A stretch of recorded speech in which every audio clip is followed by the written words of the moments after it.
सभी भाइयों को जय हिंद। मैं उम्मीद करता हूँ आप लोग स्वस्थ होंगे, मस्त होंगे। मेरे यूट्यूब चैनल शैक्षिक पाठशाला में आप लोग का स्वागत है। अब तक हम लोग 1 से 14 तक प्रैक्टिस सेट नंबर मूल विधि का देख चुके हैं। तो चलिए शुरू करते हैं 15वां प्रैक्टिस सेट मूल विधि का। ठीक है, देखते हैं इसमें पहला क्वेश्चन क्या है। दिया है कि पहला क्वेश्चन इसमें दिया है, उत्तर प्रदेश जमींदारी विनाश और भूमि व्यवस्था अधिनियम, ठीक, अधिनियम के किस धारा में गाँव की परिभाषा दी गई है। दिया है आप विकल्प ए धारा 3 के 25, विकल्प बी धारा 3 के 26, विकल्प सी धारा 3 के 27, विकल्प डी धारा 3 के 28। तो हमारा विकल्प ऐसे हो जाएगा क्या, धारा 3 के 25 में। ठीक है, देखो उत्तर प्रदेश जमींदारी विनाश और भूमि व्यवस्था अधिनियम की धारा 3 के 25 में गांव की परिभाषा दी गई। ठीक, क्वेश्चन नंबर हम अगला देखते हैं। क्वेश्चन नंबर 2 देखते हैं। दिया कथन पर विचार करें, सामाजिक शोषण को दूर करने, न्याय समाज के हानिग्रस्त वर्ग तक पहुँचाने, लोकहित विकास का प्रमुख कारण है।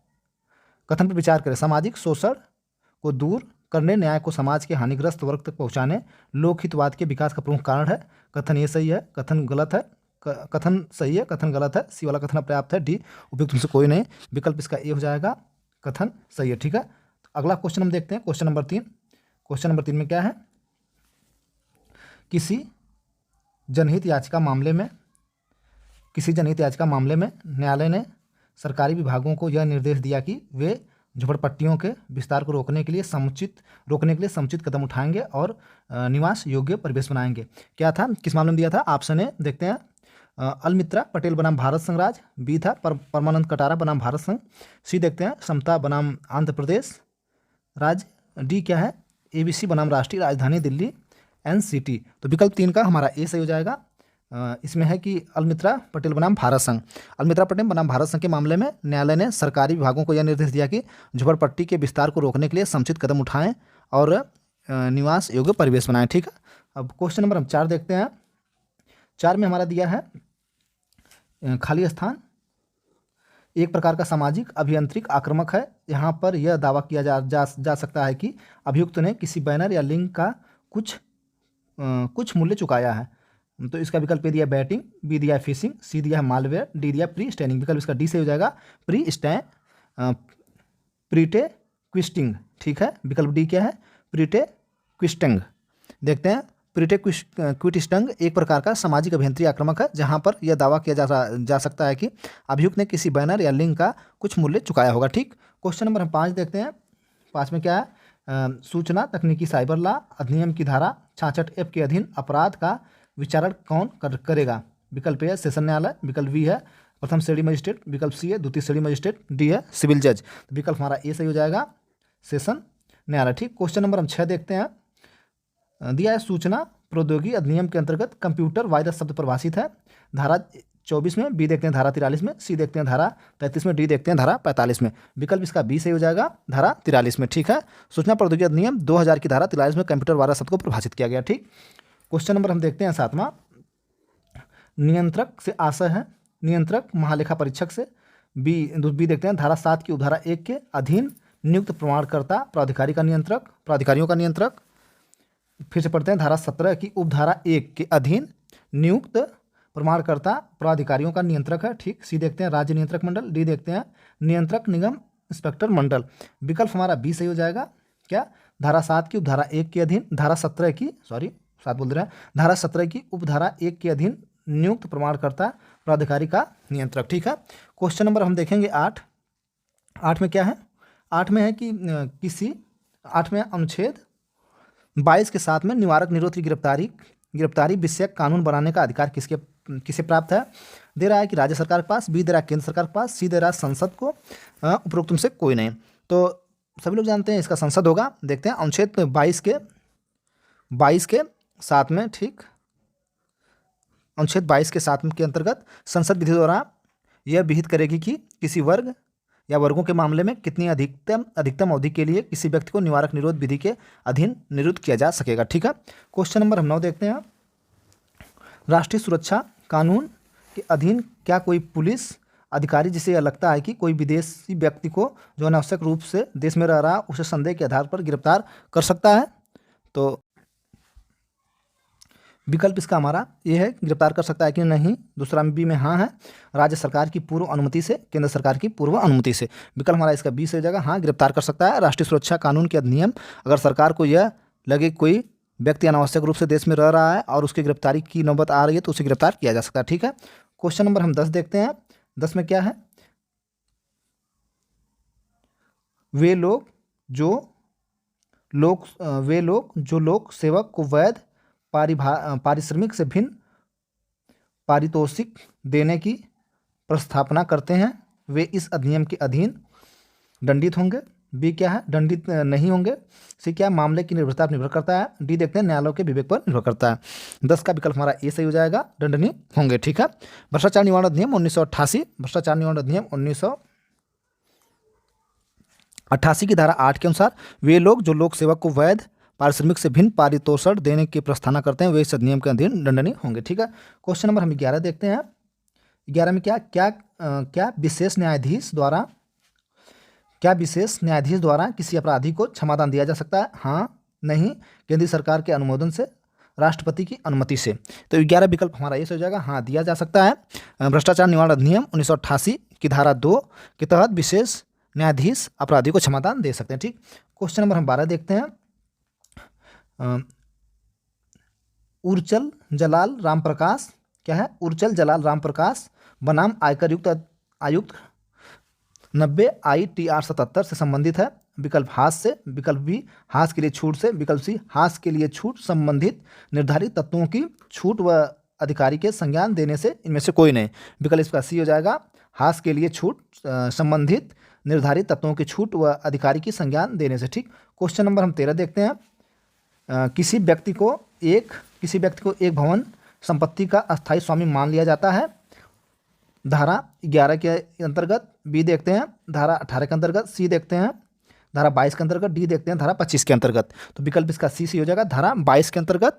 आयकर अधिनियम 1961 की धारा 22 के अनुसार किन्हीं भवनों या साथ में लगी भूमियों के रूप में ऐसी संपत्ति या जिसका निर्धारित स्वामी है, इस धारा के अंतर्गत ऐसे व्यक्ति को भवन संपत्ति का स्वामी मान लिया जाता है। ठीक, क्वेश्चन नंबर हम 14 देखते हैं। जानने का अधिकारी नागरिक को कैसा अधिकार है, जानने का अधिकार नागरिक को कैसा अधिकार है, नीति निर्देशक तत्वों का अधिकार है। विकल्प ए। विकल्प बी मूल कर्तव्य का अधिकार है। विकल्प सी मूल अधिकार का है, मूल अधिकार का। डी लोक अधिकार का। ठीक है, तो जानने का अधिकार संविधान के अनुच्छेद 19 आई के ए में, ठीक, 19 आई के एक अधीन नागरिक के वाक की स्वतंत्रता से उत्पन्न होता है। यह आज से विश्व में आधारित मानव अधिकारों में से एक है। यह आज के विश्व में आधारित मानव अधिकारों में से एक है। तो 19 का विकल्प हमारा कौन सा हो जाएगा, ठीक, विकल्प हमारा सी सही हो जाएगा। क्वेश्चन नंबर देखते हैं हम 15 में क्या है, मुख्य सूचना आयुक्त व अन्य आयुक्तों द्वारा पदावधि से पूर्व ली जाने वाली शपथ का प्रारूप दिया गया है प्रथम अनुसूची में, द्वितीय अनुसूची में, तृतीय अनुसूची में, चतुर्थ अनुसूची में। विकल्प हमारा ए से हो जाएगा, प्रथम अनुसूची में दिया गया। ठीक है, क्वेश्चन नंबर 16 देखते हैं। 16 क्या है, मानव सूचना का अधिकार अधिनियम का मूल उद्देश्य सरकार के कार्य में खाली स्थान को बढ़ावा देना, पारदर्शिता को, जवाबदेही को। पी था पारदर्शिता, क्यू है जवाबदेही, ए है केवल क्यू, बी है केवल पी, सी है न पी और क्यू, मतलब ये विकल्प आपका दो दिया है, पारदर्शिता और जवाबदेही। फिर दिया है केवल क्यू सही है, दिया केवल पी सही है, सी दिया है पी और क्यू दोनों सही है, डी दिया न तो पी न तो क्यू। क्या है, पारदर्शिता जवाबदेही, तो इसका हो जाएगा विकल्प सी से हो जाएगा, पी और क्यू दोनों। ठीक है, जन सूचना का अधिकार या सूचना का अधिनियम का मूल उद्देश्य यही था, पारदर्शिता और सरकार की जवाबदेही। क्वेश्चन नंबर हम 17 देखते हैं। 17 में क्या है, आज मानवाधिकार विधि शास्त्र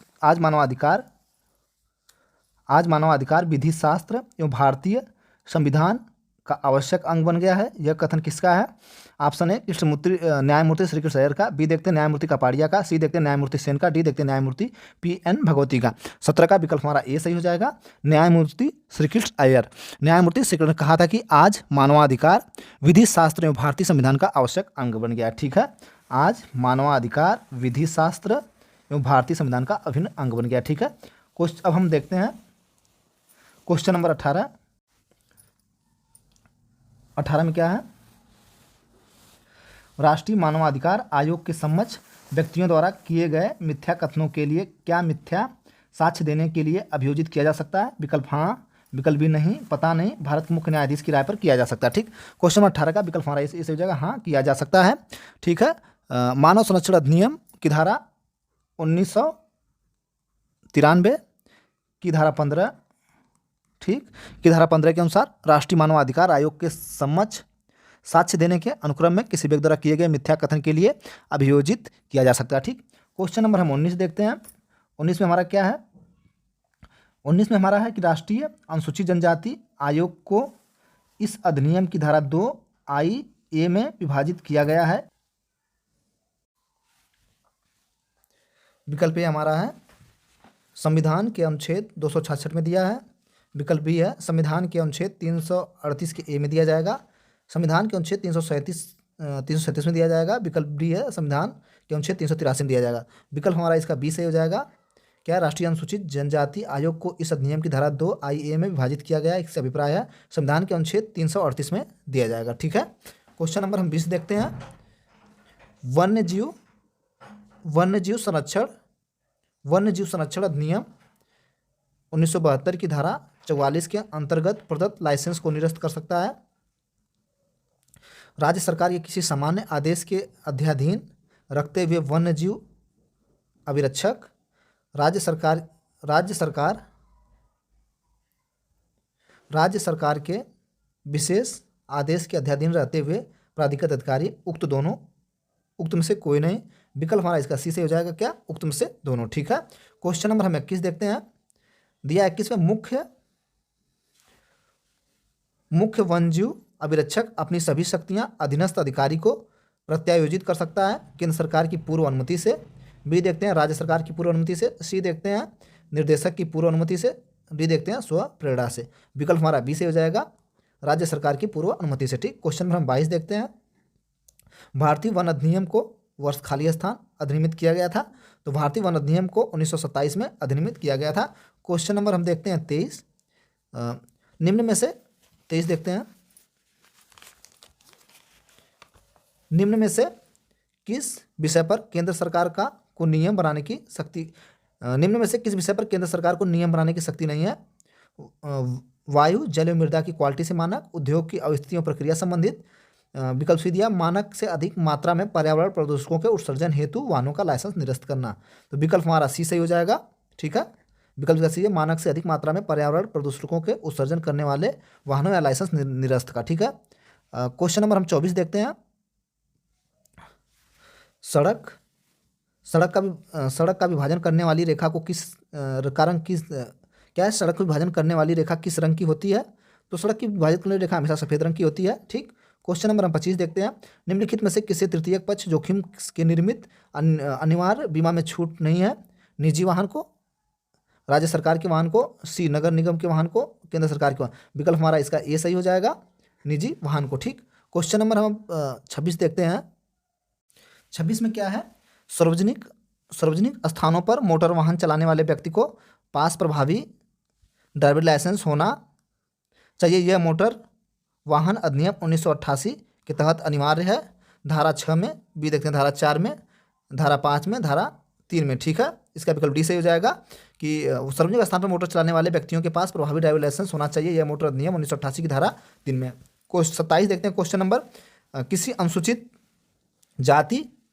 जनजाति अधिनियम 1989 के अंतर्गत किस धारा में प्रावधान है कि भारतीय दंड संहिता आईपीसी के कतिपय उपबंध लागू होंगे? धारा 6 में, धारा 8 में, धारा 9 में, धारा 10 में। विकल्प इसका सही हो जाएगा ए, धारा 6 में। ठीक है, विकल्प इसका ए सही हो जाएगा, धारा 6 में। ठीक, क्वेश्चन नंबर हम 28 देखते हैं। भारतीय नागरिक सुरक्षा संहिता 2023 की किस धारा में यह कहा गया है कि विचारण इलेक्ट्रॉनिक माध्यम से की जा सकती है? विकल्प धारा 538 में, विकल्प बी धारा 530 में, विकल्प सी धारा 331 में, विकल्प डी धारा 499। विकल्प इसका बी से हो जाएगा धारा 300, विकल्प इसका डी से हो जाएगा धारा 350 में। ठीक है, क्वेश्चन नंबर हम देखते हैं 29 का। घरेलू हिंसा से महिला संरक्षण अधिनियम के अंतर्गत प्रत्येक जिले में संरक्षण अधिकारी की नियुक्ति की जाती है केंद्र सरकार द्वारा, राज्य सरकार द्वारा, उपयुक्त दोनों द्वारा, इनमें से कोई नहीं। विकल्प इसका सही बी सही हो जाएगा 29 का उपयुक्त दोनों के द्वारा। ठीक है, क्वेश्चन नंबर हम 30 देखते हैं क्या है। भारतीय नागरिक सुरक्षा संहिता 2023 के अधीन अन्वेषण की निम्न में से किसे कहा जाता है? परिवार से, प्रथम सूचना रिपोर्ट से, ये भी दोनों पे कोई नहीं। विकल्प इसका क्वेश्चन नंबर 29 का फिर से हम देख लेते हैं। ये गलत बता दिए आप लोग को। घरेलू हिंसा से महिला संरक्षण अधिनियम के अंतर्गत प्रत्येक जिले में संरक्षण अधिकारी की नियुक्ति की जाती है केंद्र सरकार में, राज्य सरकार से, सी उपयुक्त दोनों से, इनमें से कोई नहीं। विकल्प इसका बी सही हो जाएगा। घरेलू हिंसा राज्य संरक्षण अधिनियम के अंतर्गत प्रत्येक जिले में जो संरक्षण अधिकारियों की नियुक्ति होती है वो राज्य सरकार के द्वारा की जाएगी। ठीक है, विकल्प इसका बी सही है। क्वेश्चन नंबर हम 30 देखते हैं। भारतीय नागरिक सुरक्षा संहिता 2023 के अधीन अन्वेषण की निम्न में से किसे कहा जाता है? परिवाद को, प्रथम सूचना रिपोर्ट को, ये भी दोनों को। तो विकल्प 30 का बी विकल्प सही हो जाएगा, प्रथम सूचना रिपोर्ट को। ठीक, क्वेश्चन नंबर हम 30 देखते हैं, 31 देखते हैं, सॉरी, प्रथम सूचना रिपोर्ट हो गया। क्वेश्चन नंबर 31 देखते हैं। 2 या 2 से अधिक अवधि के कारावास से दंडनीय अपराध से संबंध है? संबंध मामले से, वारंट मामले से, उपयुक्त दोनों, उपयुक्त में से किसी से नहीं।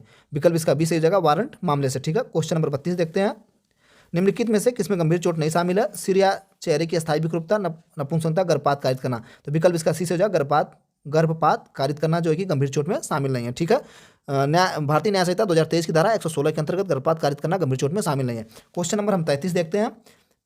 मुन्ने खान बनाम मध्य प्रदेश राज्य का वाद किससे संबंधित है? सहमति द्वारा किए गए कार्य से, तथ्य की भूल से, आत्मरक्षा का अधिकार से, तुच्छ कार्य से। तो विकल्प इसका हमारा सी से हो जाएगा, आत्मरक्षा का अधिकार से। ठीक है, क्वेश्चन नंबर 34 देखते हैं। बीएनएस की धारा 4 किस विषय से संबंधित है? आपराधिक साजिश, बहकावा, सामान्य अपवाद, दंड। विकल्प हमारा इसका डी सही हो जाएगा, 34 का दंड। ठीक है, क्वेश्चन नंबर हम 35 देखते हैं। 35 में हमारा क्या है? भारतीय न्याय संहिता में अपराधों का वर्गीकरण किस आधार पर किया गया है? गणितीय आधार पर, बी देखते हैं सांख्यिकीय आधार पर, सी विशुद्ध आधार पर, अनुमान आधार। विकल्प इसका बी सही हो जाएगा, संख्यांकी आधार पर। ठीक, क्वेश्चन नंबर हम देखते हैं 36।